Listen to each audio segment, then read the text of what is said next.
Oh, ho, ho, now the fun begins. There's a big old truck out front delivering stuff.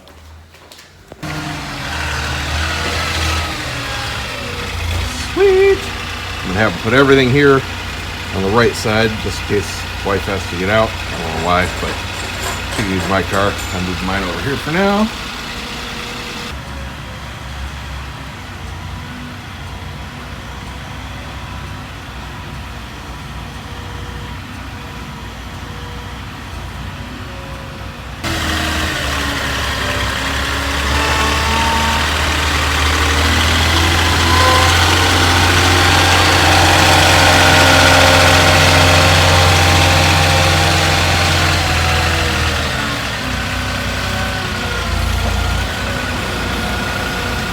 I want one of those just to play with it. That's so cool. That's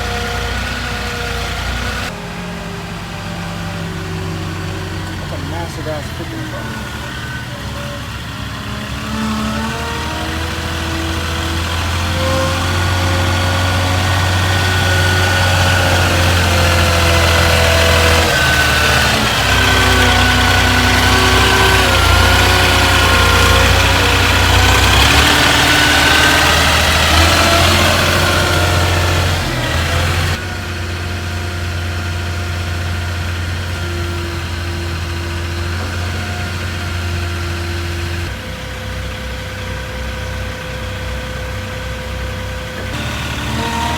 Last one makes 11.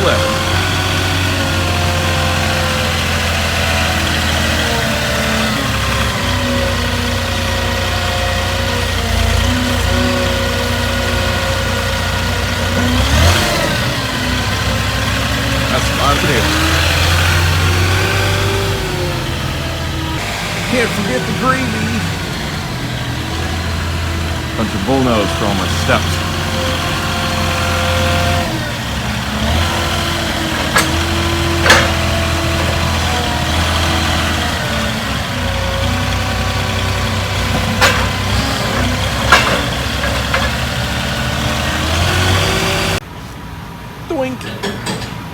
Ready to go.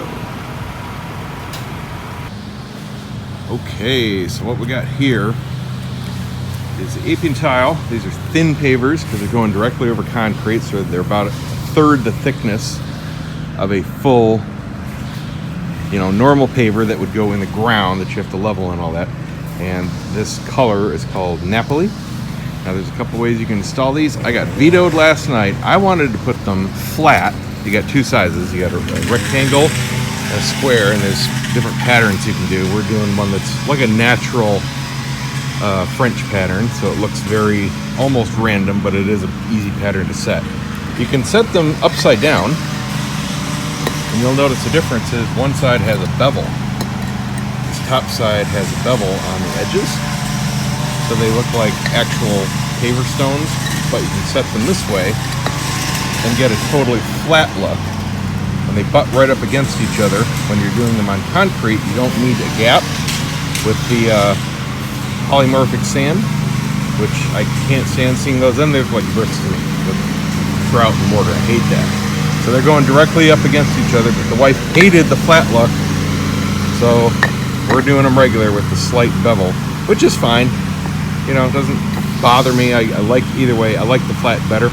Now you can't see exactly what the color is going to look like because these are all dusty and dirty from being manufactured. Once they get washed, all the different colors come out. You can see it kind of here. There's a lot of contrast. There's some different colors. There's like a tan, a gray, and a brown, and a white. And there's natural streaks. And even these different layers are going to have different colors. And you mix them all random. But it gets a lot more poppy when it gets wet. It gets washed. Down here, the bullnose, you kind of see the patterns and colors a little better right there. So that's how they're going to look. Kind of like a marble texture, but not with marble colors. And these are rounded, and these go on my steps. So they got them flipped here each way to fit them on the pallet. And they're going to go on all my step corners, front and back. That's why there's so many. I got two of these in back. So that gives a real nice look instead of squared off and seeing the edge of the pavers on the top and then just putting one here. I think that looks like crap. That's the easy way to do it. This is the beautiful way to do it. Doesn't cost much more. So the crew chief said they're just gonna schlep these back in wheelbarrows and not have to rent or use their little machine because he's got a big crew. So they double stacked them, and that's that. They may start install tonight, but probably tomorrow. It's going to depend on the rain, and it's probably gonna rain a lot today. So I was just about to start the rather large task of moving all of this out of here. Most of it can go out the screen doors and just sit on the lawn. Some of it, I think the couch and probably the chairs too, are gonna have to go inside because that screen door is smaller than the sliding doors and I don't think they'll fit out there. But I just remembered I have some videos that I have to produce today, and that's my set. So yeah, got to do that first, then I'll move everything out. Here's what some of you were used to seeing. Ta-da! It's Studio Magic. Then I can get all this out. They'll be laying everything down. I don't know if they start at this end or that end. I know what you do in a house for laying tile, but do you start at the point you walk out, or do you start at the edge because you want a clean border? I don't know. I guess I'll find out. Oh, I would love to have done this project myself. I think it would be really fun, but it's just not worth it for me to spend at least a whole week doing it myself and then renting all the tools, like the saw especially, and figuring out how to cut all the angles. You know, each one of these little posts has to be cut, and not only cut around in a C shape, but cut for depth because of the bolts. And I'm assuming they're gonna just trim, buzz off the ends, the bottoms of the doors to fit over the thin pavers. Oh, there's a little doggy. Okay, that disassembles, this disassembles. You just dump out the water in there, and then that unbolts from the bottom. So that's super easy to get out. Okay, time to work. You didn't help, Chloe. All right, we got the big pieces in here for now. A bunch of stuff that I don't want sitting on the lawn. In there, that's filled. Got the whole back patio cleared, except for a couple things where I don't want to put them out and leave them in the rain or store them in the house for now. My torches, which are full of fuel, and it's really stinky, and my grill. That's it. Everything else has made its way through the screen doors and ready for pavers. Woohoo! Can't wait. So right after I got done with that video, I saw my dad had called and they're having problems navigating the TV menus. I gotta put that garbage can away. And couldn't get the computer back on. Hopefully the lightning storm, which was really intense and the power was really bad, didn't mess anything up. I had the computer just temporarily set up there on just a surge protector, not a battery backup, because I bought all of them that Walmart had. I need 3 more. So, I don't know. It could just be wrong button.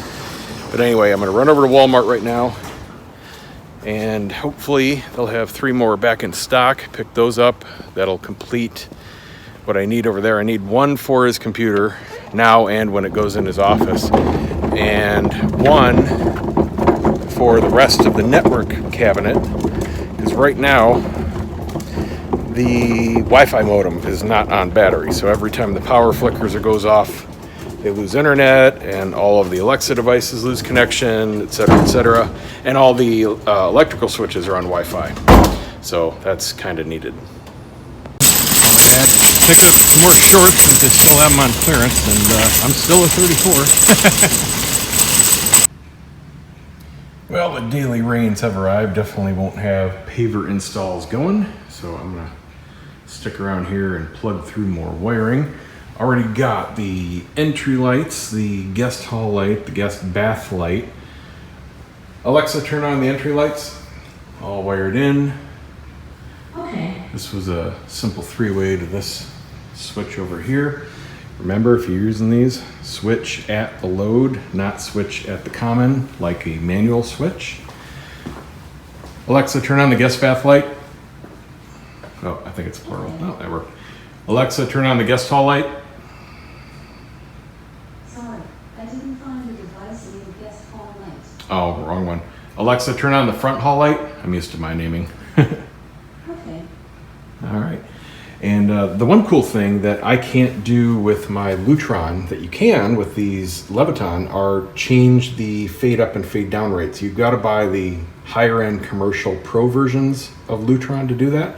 But in the app, you can change from the default 2-second fade up or fade down, which is really nice. I'm fine with the default, which is 2 seconds also on the Lutron.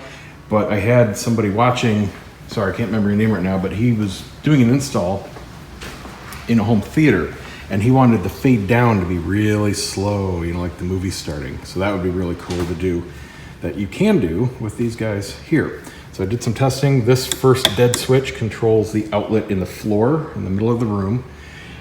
This one controls the fan drop over here. That end one over there controls the fan drop over there.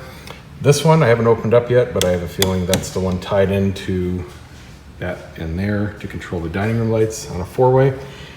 This is going to be a dimmer for the can lights on a 3-way circuit with a switch over there. This is going to be a switch for the under cabinet lights. So should get it all done. Okay, got everything working, got everything figured out. There's a smudge there somewhere. I can see it on the camera, not to the naked eye. Anyway, here is the layout. It's just tough doing it when you don't have a complete circuit. This controls, I think I went through this, the outlet in the middle of the floor. This controls the island lights. This controls the front fan only, right here. That's a single pole. This is a 3-way with a switch over there on the right that controls that fan.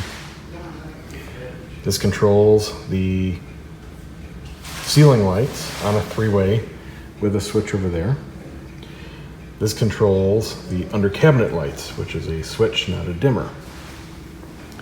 So that answered the question of where everything went over here. And then this is the 3-way for the ceiling lights. This is the 3-way for the dining room light, which goes over to here. And it works now. It's powered off, but it works. And then this is the single pole for the lanai fan. And then this is, again, the matching 3-way for this rear fan drop. So one fan is a single, one fan is a 3-way. That was the bugaboo. Almost done. Okay, calling it a day. Back home, got myself some dinner. Got a couple more rooms done. Only have a hallway, which is stupidest design. The 3-way switches in that hallway are literally 4 feet apart. I can stand in the middle of the hallway and touch both switches. Ridiculous. Anyway, doing that, and the laundry room. It's kind of like our laundry room. We've got a 3-way, 5 feet apart. Same thing with this hallway. So just have those two, and then some fan drops to basically pre-wire because they haven't bought fans yet. They decided they're gonna get 3 more fans, one for the living room, one for the office, and one for the bedroom.